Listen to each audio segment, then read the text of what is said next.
Welcome to day two, where we're going to be niching down a little bit. So we're going to start going through why we want to niche down, how we're going to niche down, and why it's really beneficial to you, why it's going to make you an awful lot more money, an awful lot faster. So first off, basically you have three niches. You have health, wealth, and happiness. Now those are the only three niches. I know there seems there's thousands of them, but inside of health, you've got the likes of diet, and you've got different exercise programs, and you can then niche them down further, such as keto, various things like this. Wealth, you have the various different methods of somebody to get wealthy, such as property, sales, direct sales, digital sales, marketing, various things like this, and happiness, the likes of relationships and stuff like this. So no matter which niche you actually pick, eventually it does boil that down to these three main ones. Even though it does look like it doesn't, right? Justice. Every single one has a lot of buckets underneath which you can go into. One example that I particularly liked was Gillette razors. The razors what guys use on the faces. If you look at the adverts on that, it's put down to relationships, which are put down to happiness, and so that's the way you sort of find out which one you're in. So what it is about niches is there is no such thing as a perfect niche. So before we start off, there is no way you're going to find the absolute ideal niche. Now, I'm going to just correct myself a little bit on that last statement, because if you're around when COVID was and you had toilet paper or masks, it didn't matter how good or bad you actually were, you were going to sell, you're going to make a lot of money. So what we first need to do is we need to find a starving crowd, right? Now, this is a crowd where we don't want to go into a red ocean, because red oceans are the likes if you're just going for wealth or make money online or things such as this. There are literally thousands upon thousands of various different markets all going into those particular niches. Now, that means it doesn't matter how good your offer is. To try and get your offer to stand out, firstly, you've got to have absolutely ridiculously good offer. Secondly, trying to get that offer actually seen is going to cost you a lot of money or an awful lot of time. Trying to get your SEO ranked for health is shocking. It is absolutely ridiculous and not something we really want to try to do. So we want to make sure that we can get a niche as an affiliate, multi-level marketer, small business owner, bricks and mortar business. We want to get that niche down to you. We want to make you in a market of one. And the way we're going to do that is we're both going to use our niches and our offers together, right? And we're going to come on offers on another day, because offers are huge and really need an awful lot of talking about to go into them deeply and get the whole thing in. So first off, we have supply and demand. So like I was saying, if you had the masks or toilet paper during COVID, you were massively, a huge demand for it, but there was none about. So you could go out and basically spend whatever you wanted to and get the crowds in. In fact, you didn't even have to spend. You could just go there. Now, what you need to be doing as well, you need to be looking at, is your market a shrinking marketplace? Now, this means, does your market grow at the same rate as what the economy and population are growing? So, for example, the economy grows around about 6% every year. So we need to have a market that's not decreasing by anything like 6%. Ideally, we want a market that's growing nice and steadily, like a nice 20%, something like this. And also the population. You need to keep up with the population. So if your market's shrinking, either by population or economy, it's a market you should be staying away from. Now, you should never ever jump into a marketplace that's in decline. If you jump into a marketplace that's in decline, you're basically costing yourself an awful lot of time and money trying to get your message out there, and it's just not going to work, right? Next most important thing, like I was saying, the offer. So what we need to do is we need to work out these three in particular order. So first off, you have the marketplace. Now, if the marketplace is no good, your offer doesn't really matter too much, because the marketplace isn't there. It's a decreasing marketplace. Doesn't matter how good your offer is. If the marketplace is bad, then your offer's pretty much dead. So that's what we need to find out first, if our marketplace is on decline. Now, let's say, for example, we have a normal marketplace with a normal growth. It's not decreasing. It's not particularly increasing, anything like this. Then you can go in with the offer. Then you need to do an offer that is outstanding, right? Now, if you've got a normal marketplace, an outstanding offer, you will make money. If you have an excellent marketplace that's on the growth side of things, maybe it's going by 25%, and you have a standard offer, you're going to make money. But if you have a bad marketplace, no matter how good your offer is, then you're going to fail, right? That's the be all and end all of it. Now, the very last part of this is persuade. right? So you need a great marketplace, a good offer, and then you need to be able to persuade. Now, if all things are normal, so you've got a normal marketplace, a normal offer, then your persuasion needs to be higher. These three things need to be balanced out. Obviously, the first one's highest, you don't need as much of the second two. If the first one is normal and your offer's normal, then you're going to need persuasion. These are all the things that's going to take you from one thing to another. Now, as well as that, once you've found that market there, next we're going to go into the 4 variables. So hopefully you now know roughly what sort of market, and we can start going at the variables. So like I was saying yesterday, we need a prospect with a pain, right? There needs to be a pain point there. Now, ideally, this pain point is going to be huge, right? It's going to be a pain point nobody else come along and solved. Anyway, you come along and solve it. So I'll use chatbots, for example. The pain point for chatbots is that people are missing telephone calls. So I was working when we had the tattoo studio. I couldn't answer the phone at the same time as what I was tattooing. So therefore, my chatbot would grab the particular person and then engage with them up until I was finished. So it meant that they weren't ringing around various different tattoo shops and the tattoo shops getting the money. Same thing with anything else. More or less everybody has this pain point that they're not up 24 hours a day, 7 days a week.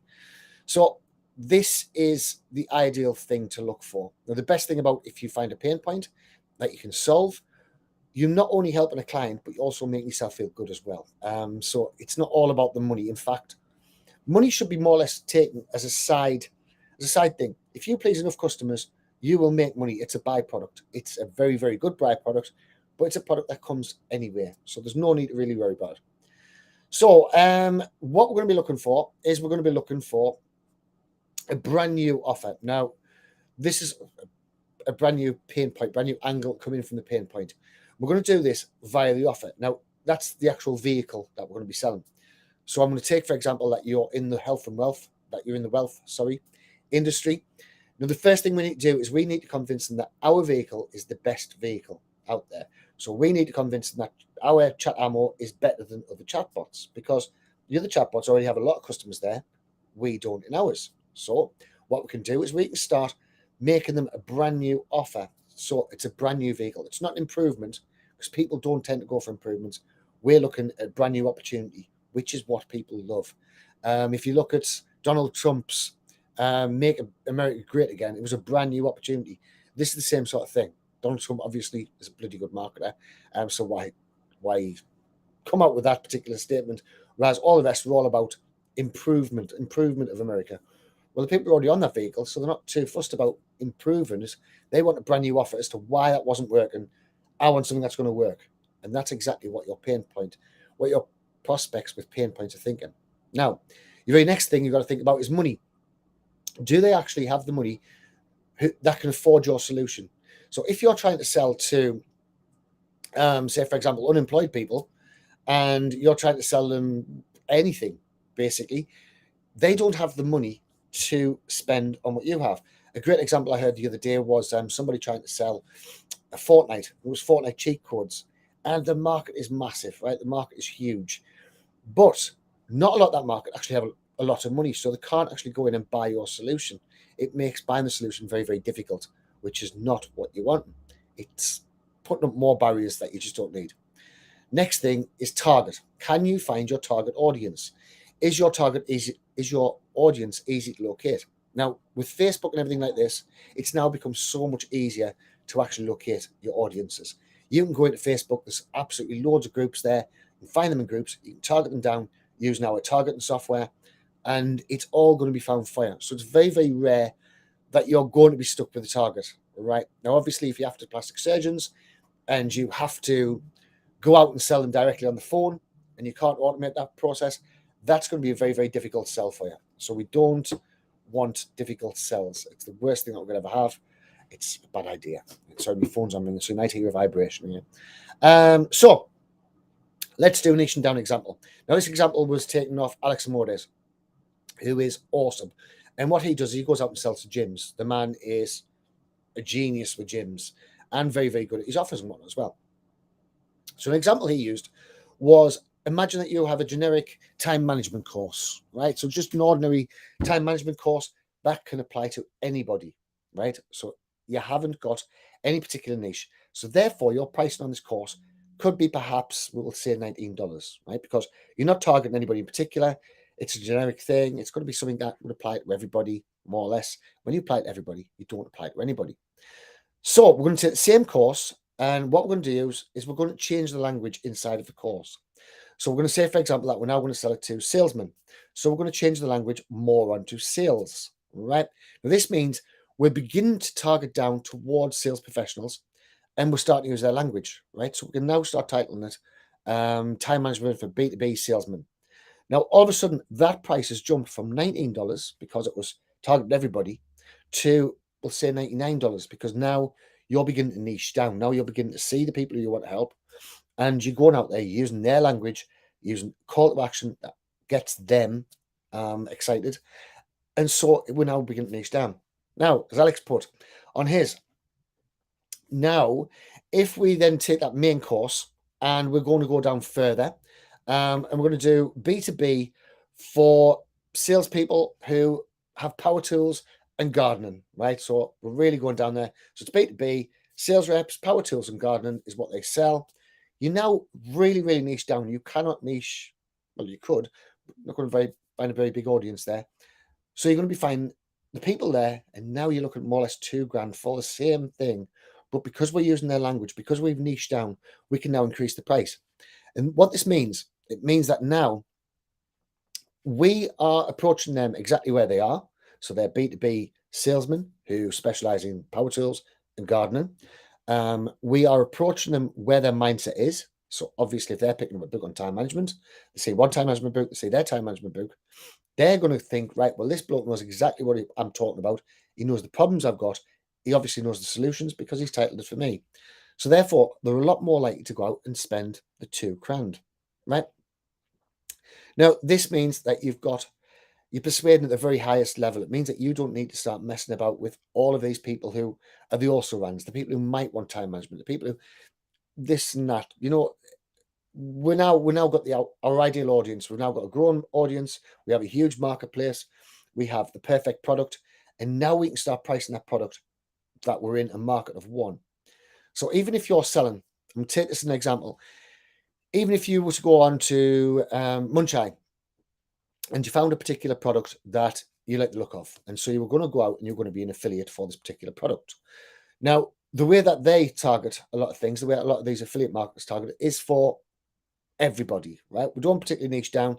They'll say this is good for coaches, sales funnel builders, digital marketers, and so on and so forth. You've seen it all before. It's sort of the same thing. Now, if you want to take that particular product that they've got, what you could then do is you could take that product and you could then niche that product all the way down. So you could say, right, we have this product here.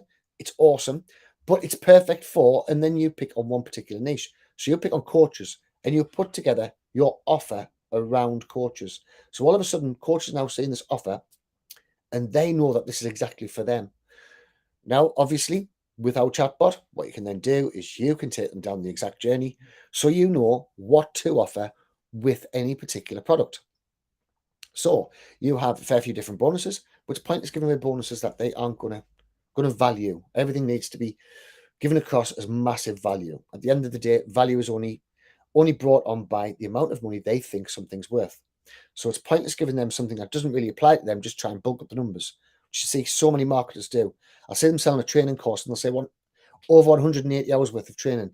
Now, that isn't a great selling point for me because I've got over 180 hours to spend.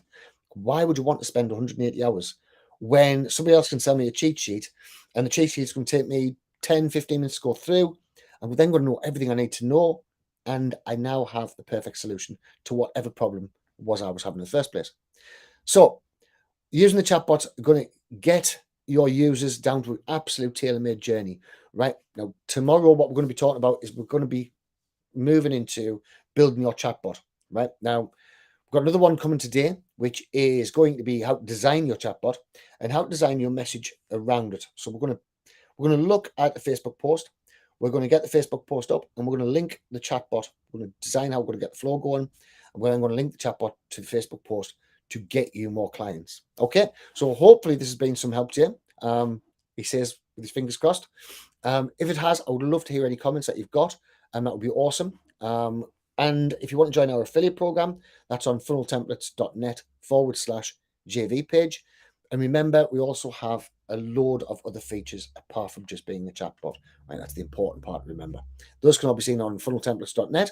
So pop over there, have a good look around, because we're going to be starting going deeper and deeper as the days keep going along. We're going to start getting into real technicalities on how we can turn around your marketing and sales to finally make that money that you've been looking for.